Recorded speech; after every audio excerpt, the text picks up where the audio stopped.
maa ngi tudd Amadou Ndiaye magistrat nekk directeur éducation surveillée ak protection sociale. monsieur Ndiaye gannaaw bu ñu sukkandikoo ci li soxna si wax yan tontu rek ngeen indi ci li mel. waaw ñun dañu ñëwee Dakar ñëw donc pour saytu waa Thiès ressort Thiès nga xam ne moo couvrir cour d'appel Thiès ak Diourbel xool service yi xool ni ñuy doxalee xool agent yi waxtaan ak ñoom xool également xale yi moo tax ñu gàddu suñuy tànk ñëw ba fii Tivaouane pour ñëw gis madame Faye nga xam ne mooy chef de service bi gis ay agent am gis condition li muy liggéeyee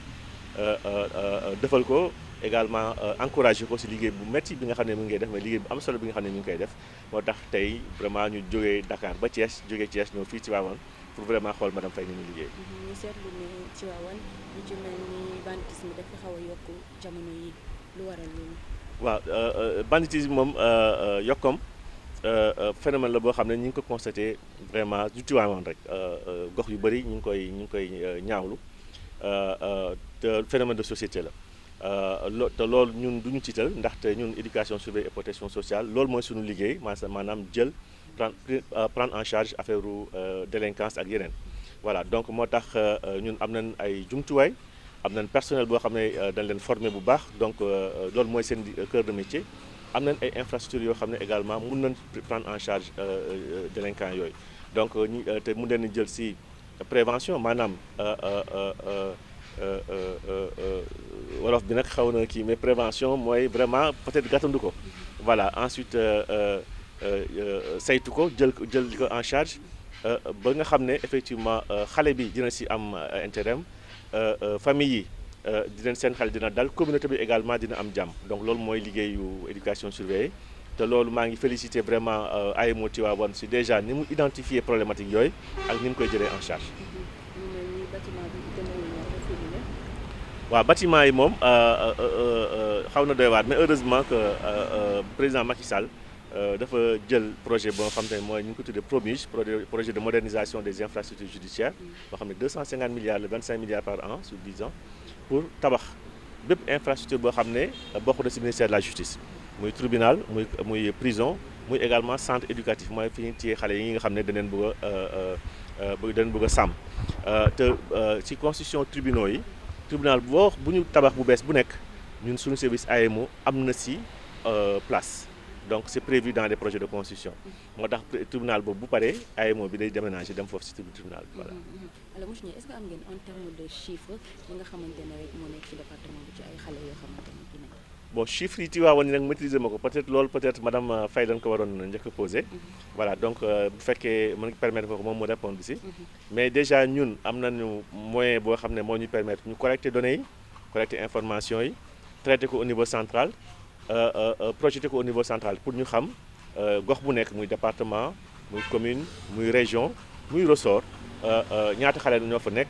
ñaata xale délinquant ñaata xale yoo xam ne ñu ngi leen di sàkku ñaata xale yoo nga xam ne ils sont en danger yooyu yëpp ak chiffres yooyu yëpp am nañu ko c'est que téyewuma sama bopp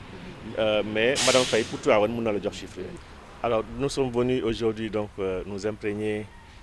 des conditions de travail de la section AEMO de Tivaouane qui dépend de l'inspection de l'éducation surveillée et la protection sociale de Thiès donc du ressort de la cour d'appel de Thiès et donc venus voir madame Faye et ses agents. Voir dans quelles conditions ils travaillent, voir un peu l'état de gestion des dossiers, également rencontrer les autorités judiciaires et administratives.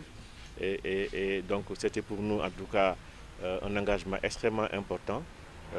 de venir jusqu'à Tivaouane,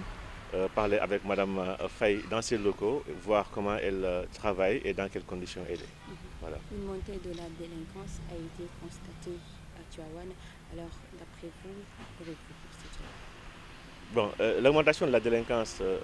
est due à plusieurs facteurs sur lesquels je ne m'étendrai pas. C'est un phénomène national et Tivaouane n'est pas épargné. Et donc c'est la raison pour laquelle je pense que, quelle que soit l'ampleur que puisse prendre une telle problématique, nos services sont assez outillés, aussi bien en termes de personnel, en termes de moyens, pour prendre en charge ce fléau à travers la prévention, par la sensibilisation, mais également à travers l'intervention par la protection pour en tout cas identifier les causes de cette délinquance et de son augmentation et à trouver des solutions qui pourront être à la fois dans l'intérêt des familles, dans l'intérêt des jeunes dans l'intérêt des enfants et dans l'intérêt de la communauté de manière générale. Et donc sur ce point-là, je suis entièrement satisfait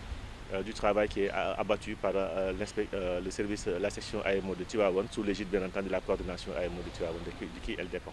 Voilà. Par rapport au bâtiment? Le bâtiment, heureusement qu'il y a un tribunal tout neuf qui sera en construction dans le cadre du projet de modernisation des infrastructures judiciaires, qui, comme vous le savez peut-être, est un projet de 250 milliards mis en place par son Excellence Monsieur le Président de la République, pour vraiment résoudre le problème d'infrastructure du ministère de la Justice, par la construction de juridictions, de prisons, mais également de centres éducatifs pour la protection des mineurs. Et dans ce nouveau tribunal et dans les autres qui seront construits,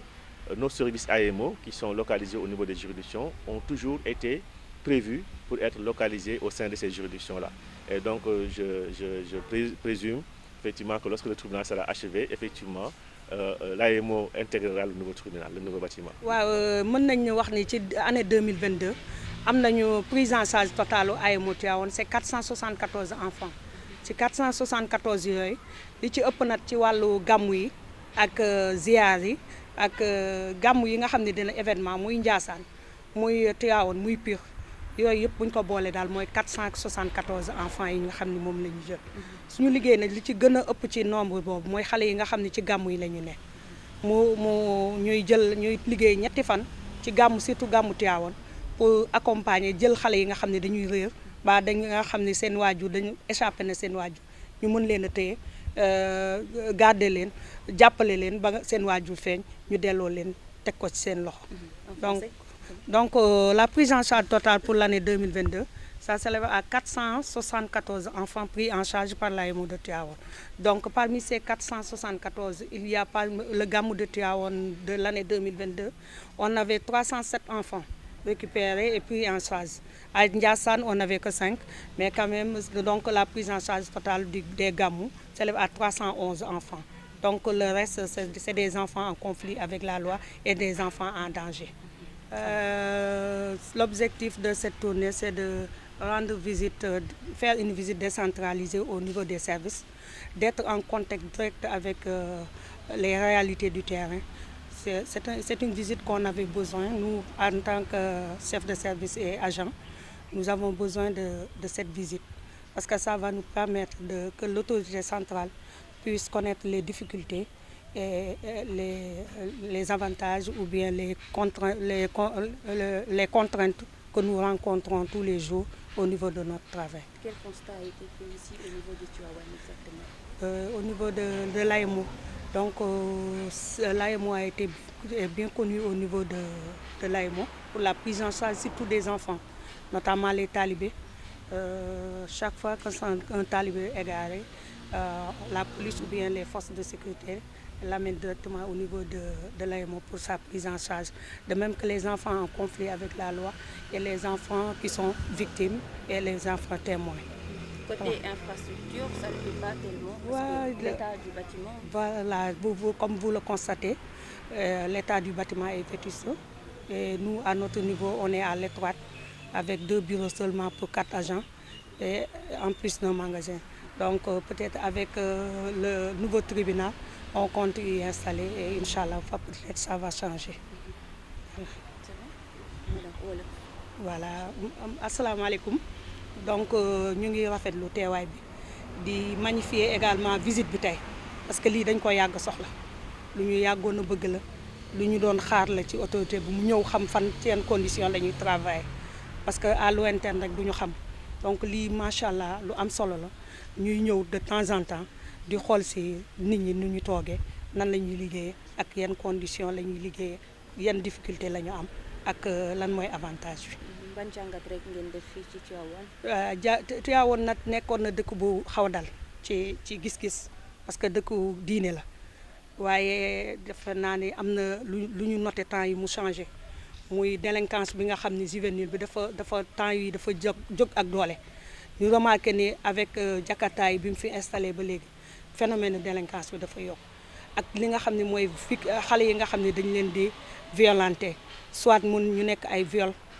mu nekk viol nga xam ne dañu leen di sàkku loolu lu bari la ci département bi ak taalibe yi nga xam ne dañu nekk ci mbedd mi di yalwaan ak di def leneen loo xam ne bokkul ci yàlla. ñu gis ne côté infrastructure demeewul noonu fii ci. waaw loolu moom am na parce que bâtiment bi defe naa lu yàgg la defe naa ñi fi mos a nekk lu yàgg la néew ñu fi woon auparavant mais gis ngeen bâtiment bi nu mu màggetee donc ñuy ñaan rek bu dee mën nañu am leneen lu gën lii peut-être avec construction bu bees bu tribunal bi defe naa dina luñ permettre ñu mën a fee jóge ak jàmm